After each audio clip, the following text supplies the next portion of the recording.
శాసనసభ సమావేశాలు జరుగుతున్నాయి. ఇప్పుడు లైవ్ చూద్దాం. మంత్రులు ఉన్నారు అధ్యక్ష. వాట్ ఆర్ వి గెట్టింగ్ అధ్యక్ష? The same time I am asking honourable leader of opposition in BJP అధ్యక్ష, ఆంధ్రప్రదేశ్ రాష్ట్రం మన తెలుగు ప్రజలకు సంబంధించిన రాష్ట్రం. ఈరోజు ఆంధ్రప్రదేశ్కి ఇచ్చే దాంట్లో తెలంగాణ ఏం అన్యాయం చేసింది అధ్యక్ష? 8 మంది పార్లమెంట్ సభ్యులను ఎన్నుకోవటం అన్యాయం. కనీసం సగమని ఇవ్వాలి కదా అధ్యక్ష? ఏం సార్, ఎప్పుడు చూసినా కేంద్రం ఇచ్చింది ఎందుకు? ఏమన్నా వీ హ్యావ్ ఎవ్రీ రైట్, మా ప్రజలకు ఎవ్రీ రైట్ ఉంది టు క్లెయిమ్. రాజ్యాంగంగా ఫెడరల్ స్పిరిట్ ని పెట్టుకొని ఈరోజు ఇవ్వాల్సిన ధర్మం ఉంది అధ్యక్ష. ప్రతిసారి ఏదో మాకేదో భిక్షం వేస్తున్నట్టు, తెలంగాణ రాష్ట్రానికి ప్రజలకు అందరికీ దానం వేస్తున్నట్టు మాట్లాడుతున్నారు. అది సరికాదు మహేశ్వర్ రెడ్డి గారు. ఏం సార్ ఇది? Please plead on behalf of Telangana ప్రజలు. సార్, బీజేపీ పార్టీ పక్షాన మాట్లాడుతూ ఉన్నారు సార్. వీరందరినీ ఎన్నుకున్నది మన తెలంగాణ ప్రజలు ఎన్నుకున్నారు. ప్రజల గురించి, ప్రజల సంక్షేమాన్ని గురించి, అభివృద్ధి గురించి మాట్లాడమని చెప్పండి సార్. ఏమైతే పార్టీ ఇంత ఇచ్చింది, పార్టీ ప్రభుత్వం ఇంత ఇచ్చింది, మా కేంద్రం ఇంత ఇచ్చింది. అరే, కేంద్రం ఇవ్వాల్సింది అవసరం ఉంది, బాధ్యత ఉంది. We have every right to claim each of the penny what we have paid to centre. We are claiming, definitely will be fighting. ఆ ఫైట్ లో మీరు రావాలంటే మేము ఇంతే ఇచ్చినాం, ఇంతవరకు ఇస్తాం, ఇంత గొప్ప చేసినాం అని మాట్లాడటం ఏదో అధ్యక్ష. ప్లీజ్ సార్, తెలంగాణ ప్రజలను దృష్టిలో పెట్టుకొని మాట్లాడండి. మీరు తెలంగాణ ప్రజలకు రిప్రజెంట్ చేస్తా ఉన్నారు నిర్మల్ ఎమ్మెల్యేగా. ఎట్లా సార్ ఇది? నిర్మల్ ఇది పార్ట్ ఆఫ్ తెలంగాణ అధ్యక్ష. వారు ఏమో అనుకుంటున్నారు, ఢిల్లీలో ఉంటున్నారా అనుకుంటున్నారు, లేకుంటే మహారాష్ట్రనో రాజస్థానో ఎక్కడో ఉన్నట్టు మా బీజేపీ ప్రభుత్వం. సరిగా బీజేపీ ప్రభుత్వం ఉంది, మేము ఒప్పుకుంటున్నాం. ఈ విధంగా మాట్లాడడం సరికాదు అధ్యక్ష. మీరు ఇస్తా ఉన్నారు, ఇవ్వాల్సిన ధర్మం ఉంది. ఇంకా ఈరోజు తెలంగాణ రాష్ట్రం 5%, almost 4.92% contributing to the national GDP అధ్యక్ష. చిన్న రాష్ట్రమైనా కానీ ఆ విధంగా సరిసమానంగా సమతుల్యంగా మనకు రావాల్సిన అంశం గురించి మాట్లాడితే బాగుంటుంది. మేము ఇచ్చినాం. ఏం సార్, ఎందుకు, దేని గురించి ఇస్తున్నారు, ఎవరికి ఇస్తున్నారు, దేని గురించి? సార్, నేను we take a strong objection for his statement sir.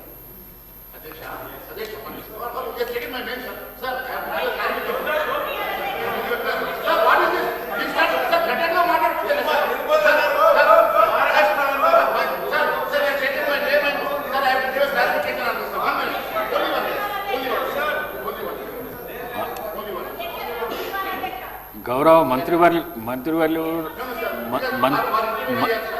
గారు మహేశ్వర్ రెడ్డి గారు 1 మినిట్. గౌరవ మంత్రి గారు అడిగిన ప్రశ్నకు జవాబిస్తే నేను ఇస్తాను. వారు అడిగిన ప్రశ్నకు మీరు జవాబిస్తా అంటే మీకు మైక్ ఇస్తా.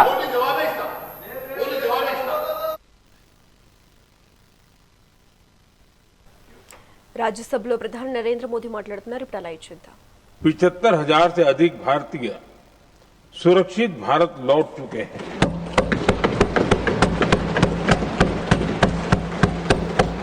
ईरान से ही अभी तक 1,000 से अधिक भारतीय सुरक्षित वापस लौटे हैं. इनमें 700 से अधिक मेडिकल की पढ़ाई करने वाले युवा हैं.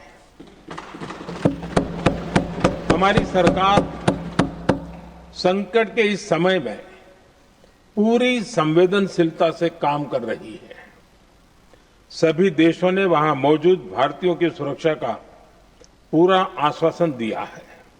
हालांकि ये बहुत दुखद है कि हमलों के कारण कुछ भारतीयों की मृत्यु हुई है और कुछ घायल भी हुए हैं. ऐसे मुश्किल हालात में परिवारजनों को आवश्यक मदद दी जा रही है. जो घायल है उनका बेहतर इलाज सुनिश्चित कराया जा रहा है. सभापति जी, होर्मुज स्ट्रेट विश्व व्यापार के सबसे बड़े रूट्स में से एक है. विशेष तौर पर कच्चे तेल, गैस और फर्टिलाइजर से जुड़ा परिवहन इस क्षेत्र से बहुत बड़ी मात्रा में होता है। युद्ध के बाद से ही हॉर्मुज स्ट्रेट में जहाजों का आना जाना बहुत चुनौतीपूर्ण हो गया है, लेकिन विपरीत परिस्थितियों के बावजूद हमारी सरकार ने संवाद से, कूटनीति के माध्यम से रास्ते बनाने का प्रयास किया है। प्रयास ये है कि जहां से भी संभव हो वहां से तेल और गैस की सप्लाई भारत पहुंचे। ऐसी हर कोशिश के नतीजे भी देश देख रहा है। बीते कुछ दिनों में दुनिया के अनेक देशों से कच्चा तेल और एलपीजी से भरे जहाज भारत आए हैं।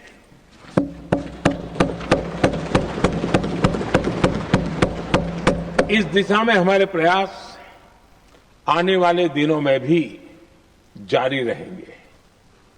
सभापति जी, भारत का प्रयास है कि तेल हो, गैस हो, फर्टिलाइजर हो, ऐसे हर जरूरी सामान से जुड़े जहाज भारत तक सुरक्षित पहुंचे।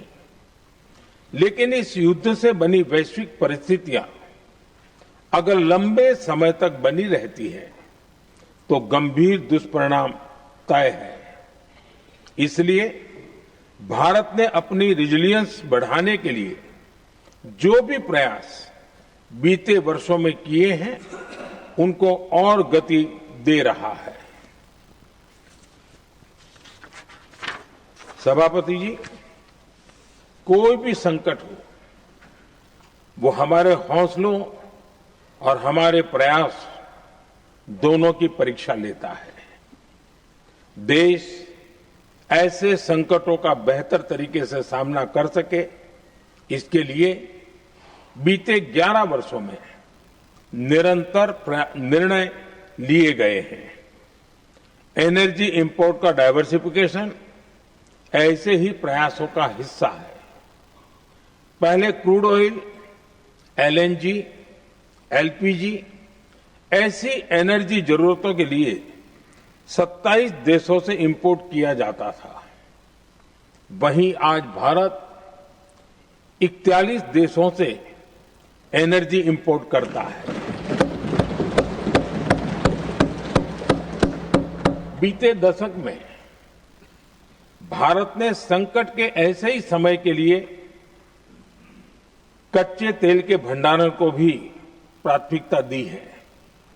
हमारी तेल कंपनियां संकट के समय के लिए काफी मात्रा में पेट्रोल और डीजल का भंडार रखती हैं।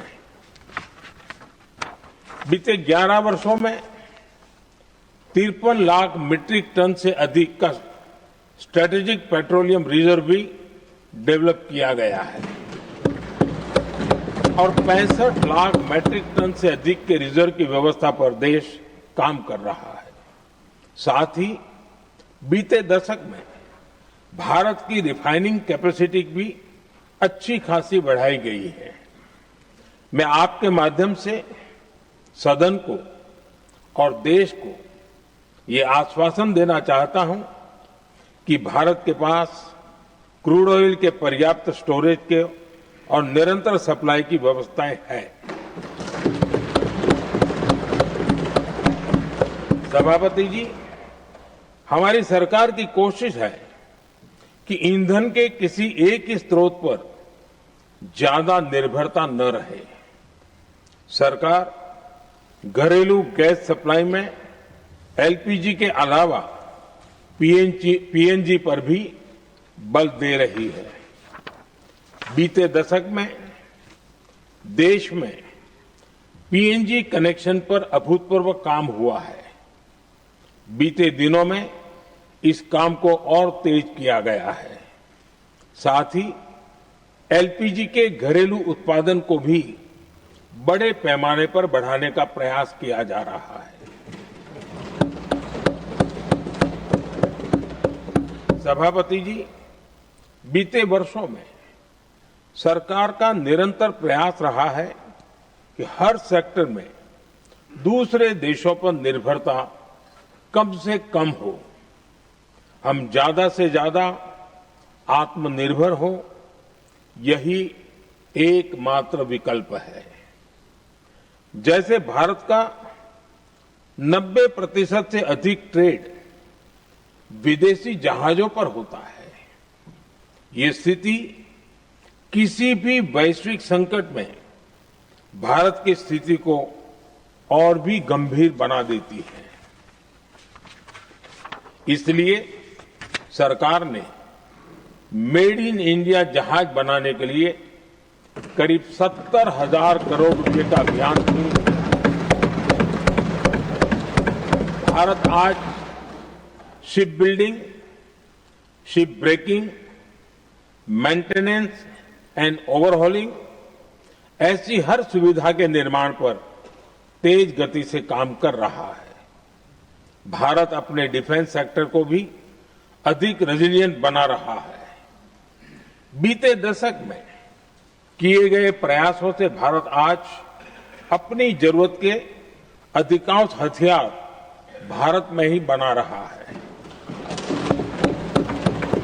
एक समय था जब भारत अपने जीवन रक्षक दवाओं के कच्चे माल यानी एपीआई के लिए भी दूसरे देशों पर बहुत अधिक निर्भर था।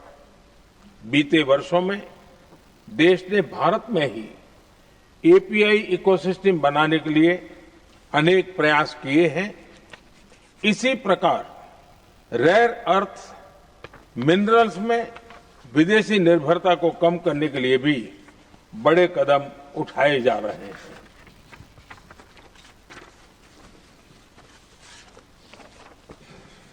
आदरणीय सभापति जी, वर्तमान संकट ने पूरी दुनिया की इकोनॉमी को हिला दिया है। अभी तक पश्चिम एशिया में जो नुकसान हुआ है उससे रिकवर होने में भी दुनिया को बहुत समय लगेगा। भारत पर इसका कम से कम दुष्प्रभाव हो, इसके लिए निरंतर प्रयास किए जा रहे हैं। हमारी इकोनॉमी के फंडामेंटल्स मजबूत हैं और सरकार पल पल बदलते हालात पर नजर रखे हुए है। सरकार इसके शॉर्ट टर्म, मीडियम टर्म और लॉन्ग टर्म ऐसे हर प्रभाव के लिए एक रणनीति के साथ काम कर रही है। भारत सरकार ने एक इंटर मिनिस्ट्रियल ग्रुप भी बनाया है। ये ग्रुप नियमित मिलता है और हमारे इंपोर्ट एक्सपोर्ट में आने वाली हर दिक्कत का आकलन करता है और ये ग्रुप आवश्यक समाधान पर भी निरंतर काम करता रहा है। जैसे कोरोना के समय में अलग अलग सेक्टर्स की चुनौतियों से निपटने के लिए एक्सपर्ट्स और ऑफिसर्स के एम्पावर्ड ग्रुप्स बने थे, वैसे ही कल ही ऐसे 7 नए एम्पावर्ड ग्रुप्स का भी गठन किया गया है। ये group supply chain, petrol diesel, fertiliser, gas, महंगाई ऐसे विषयों पर त्वरित और दूरगामी रणनीति के तहत कार्रवाई करने का काम करेंगे। मुझे पूरा भरोसा है कि साझा प्रयासों से हम परिस्थितियों का बेहतर सामना कर पाएंगे। आदरणीय सभापति जी, सरकार ये भी प्रयास कर रही है कि आने वाले बुआई के सीजन में किसानों को पर्याप्त खाद मिलती रहे। सरकार ने खाद की पर्याप्त सप्लाई के लिए आवश्यक तैयारियां की हैं। सरकार का निरंतर प्रयास है कि किसानों पर किसी भी संकट का बोझ न पड़े। मैं देश के किसानों को फिर आश्वस्त करूंगा कि सरकार हर चुनौती के समाधान के लिए उनके साथ खड़ी है।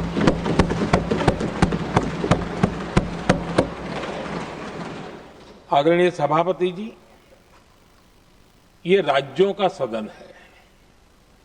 आने वाले समय में ये संकट हमारे देश की बड़ी परीक्षा लेने वाला है और इस परीक्षा में सफलता के लिए राज्यों का सहयोग बहुत आवश्यक है। इसलिए इस सदन के माध्यम से मैं देश के सभी राज्यों की सरकारों से भी कुछ आग्रह करना चाहता हूं। संकट के समय गरीबों पर, श्रमिकों पर, प्रवासी साथियों पर बहुत बुरा असर पड़ता है। इसलिए पीएम गरीब कल्याण अन्न योजना का लाभ समय पर मिलता रहे, ये सुनिश्चित करना होगा। जहां प्रवासी श्रमिक साथी काम करते हैं, उनकी परेशानियों को दूर करने के लिए प्रोएक्टिव कदम उठाए जाएं। ऐसी स्थितियों पर नजर रखने के लिए राज्य सरकारें विशेष व्यवस्थाएं करें तो इससे काफी सुविधा होगी। राज्य सरकारों को एक और चुनौती पर भी बहुत अधिक ध्यान देना होगा। ऐसे समय में कालाबाजारी करने वाले, जमाखोरी करने वाले बहुत एक्टिव हो जाते हैं। जहां से भी ऐसी शिकायतें आती हैं, वहां त्वरित कार्रवाई होनी चाहिए। जरूरी चीजों की सप्लाई निर्बाध चलती रहे, ये सुनिश्चित करना हर राज्य की प्राथमिकता होनी चाहिए। आदरणीय सभापति जी, मैं सभी राज्य सरकारों से एक अनुरोध और करना चाहता हूं। संकट चाहे कितना भी बड़ा हो, भारत की तेज ग्रोथ बनाए रखना हम सभी का दायित्व है। हमें इसके लिए हर जरूरी कदम, हर जरूरी रिफॉर्म्स तेजी से करते रहने होंगे। ये राज्य सरकारों के पास बहुत बड़ा अवसर भी है। ये टीम इंडिया की भी बहुत बड़ी परीक्षा है। कोरोना के महासंकट में केंद्र और राज्यों ने टीम इंडिया बनकर कोविड मैनेजमेंट का एक बेहतरीन मॉडल सामने रखा था। अलग अलग पॉलिटिकल पार्टी की सरकारें होने के बावजूद टेस्टिंग, वैक्सीनेशन से लेकर जरूरी चीजों की आपूर्ति टीम इंडिया के प्रयासों से ही सुनिश्चित हो पाई थी। हमें उसी भावना के साथ आगे भी काम करना है। सभी राज्य सरकारों और केंद्र सरकार के प्रयासों से देश इस गंभीर वैश्विक संकट का प्रभावी रूप से सामना कर पाएगा। आदरणीय सभापति जी, ये संकट अलग प्रकार का है और इसके समाधान भी अलग प्रकार से ही तय किए जा रहे हैं। हमें धीरज के साथ, संयम के साथ, शांत मन से हर चुनौती का मुकाबला करना है। आदरणीय सभापति जी, जैसा कि हम देख रहे हैं कि इस युद्ध को लेकर पल पल में हालात बदल रहे हैं, इसलिए मैं देशवासियों से भी कहूंगा कि हमें हर चुनौती के लिए तैयार रहना ही होगा। इस युद्ध के दुष्प्रभाव लंबे समय तक रहने की प्रबल आशंका है, लेकिन मैं देशवासियों को भरोसा देता हूं, सरकार सतर्क है, तत्पर है और पूरी गंभीरता से रणनीति बना रही है, हर निर्णय ले रही है। देश की जनता का हित हमारे लिए सर्वोपरि है। यही हमारी पहचान है, यही हमारी ताकत है। इसी भावना के साथ मैं अपना वक्तव्य समाप्त करता हूं। बहुत बहुत धन्यवाद। Message from Lok Sabha Secretary General. Sir, with your kind permission, I rise to report that the Lok Sabha, at its sitting held on the 23rd of March 2026, adopted the following motion No, in regard after to... the statement, let him come. Let him come. In regard to Let Corporate him- Laws Amendment Bill 2026, that the bill further to amend the Limited Liability Partnership Act 2008 and the Companies Act 2013 be referred to a joint committee of the Houses consisting of 21 members of this House to be nominated by the Honorable Speaker Lok Sabha and 10 members of Rajya Sabha to be nominated by Honorable Chairman Rajya Sabha. That in order to constitute a sitting of the joint committee, the quorum shall be as near as may be 1/3 of the total number of members of the joint committee. That the committee shall make a report to this House by the last day of the first week of monsoon session 2026. That in other respect, the rules of procedure and conduct of business of this House relating to parliamentary committees shall apply with such variations and modifications as the Speaker may make. And that this House recommends to Rajya Sabha that Rajya Sabha do join the said joint committee and communicate to this House names of 10 members to be appointed by Rajya Sabha to the joint committee. Sir, there is a tradition in the Rajya Sabha to seek clarifications. This is a tradition in the Rajya Sabha. Wait. Let me give you my ruling. Honorable members, I draw your attention to the Rule 251 of the Rules of the Procedure and Conduct of the Business in the Council of States, which permits a minister to make a statement on a matter of urgent public importance with the stipulation that no questions shall be asked at the time of the statement is made. The statement just made by Honorable Prime Minister pertains to critical issue of international diplomatic relations. I urge upon the honorable members to recognize the gravity of the matter and the broader national interest involved and to extend their full cooperation by maintaining the decorum in the House, please. Further discussion on the motion for consideration of the appropriation number 2 Bill 2026 moved by Shriman Pankaj Chaudhary ji on 23rd March 2026. I now call upon the members whose names have been received for participation in the discussion.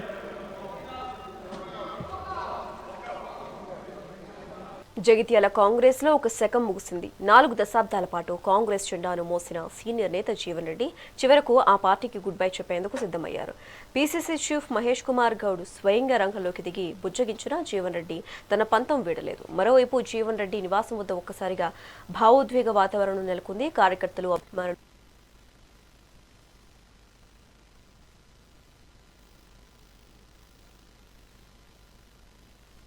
Telangana assembly समावेशालू live द्वारा चूद्दाम. कहना शुरू कर दिए कि हुकूमत serious नहीं है अभी इस पे हमें फौरन इक़दाम लेना चाहिए, क्योंकि माइनॉरिटी जो खवातीन है एक उम्मीद से ये 50,000 का आपके पास स्कीम डाली है, इंदिरा महिला शक्ति स्कीम, जिसमें 42,000 माइनॉरिटी बेनिफिशरीज ने अप्लाई किया था, अप्रूव किया था, मगर ग्राउंडेड सिर्फ 15,000 हुए ऑफ ये डिस्ट्रीब्यूशन ऑफ स्विंग मशीन्स. बाकी के दूसरों को भी दे दीजिए ना सर. जब 42,000 अप्रूव हुए और सिर्फ 15,000 बटे, तो बाकी के भी हमें फौरी तौर पर बेनिफिशरीज को आइडेंटिफाई करते हुए मुसलमान औरतों में तकसीम करना चाहिए ताकि वो भी अपने रोजगार पे लग सके. सब एक पुराना तकाजा है मजलिस इत्तेहादुल मुस्लिमीन का, और मैं as a first time MLA जब यहां से बैठा हूं या उससे पहले जब भी मैं देखता था, मैंने अकबरुद्दीन अवीसी साहब को एक मुद्दे पे बार बार आवाज उठाते हुए देखा.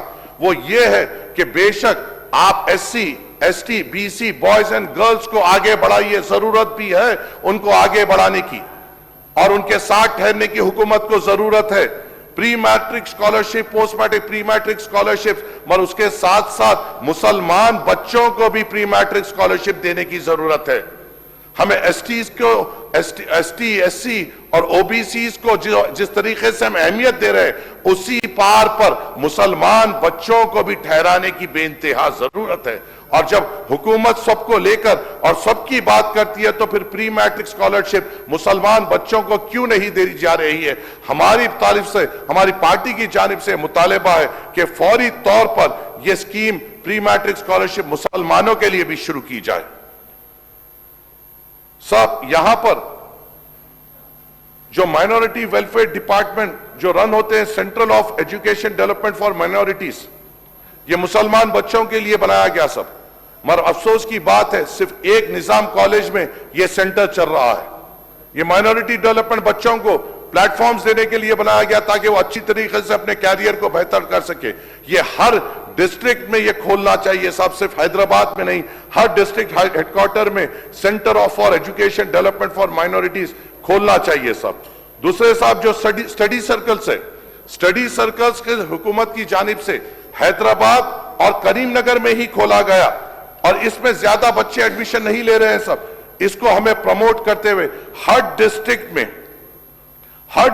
में इसको खोलना चाहिए और मुसलमानों को भी हमें हमारे एसटी बच्चे बच्चियां और ओबीसी बच्चे बच्चों को जिस कदर से हम आगे बढ़ा रहे हैं उनके साथ हमें मुसलमान बच्चे बच्चियों को भी आगे बढ़ाने के प्लेटफॉर्म्स हमें फराहम करना बेइंतहा जरूरी है और मजलिस का मुतालबा भी है।